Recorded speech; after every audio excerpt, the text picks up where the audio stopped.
Hi friends, good evening. সবাই কেমন আছো? আশা করছি সবাই ভালো আছো আর সবাই ভালো থেকো।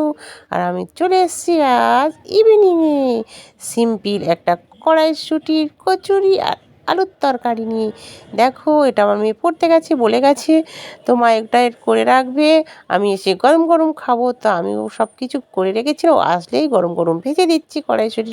আমি কড়াইশুঁটিটা সিদ্ধ করে ধনেপাতা কাঁচা লঙ্কা দিয়ে আমি মিক্স করে রেখেছিলাম, তারপরে তেল দিয়ে ওটাকে আমি পুর বানিয়ে রেখেছিলাম।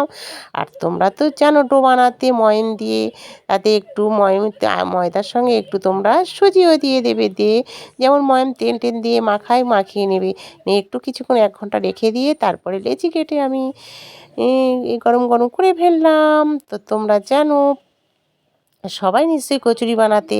আর কি বলবো বলো, আমরা খেতে থাকি, তোমরা দেখতে থাকো। তো টাটা, বাই বাই।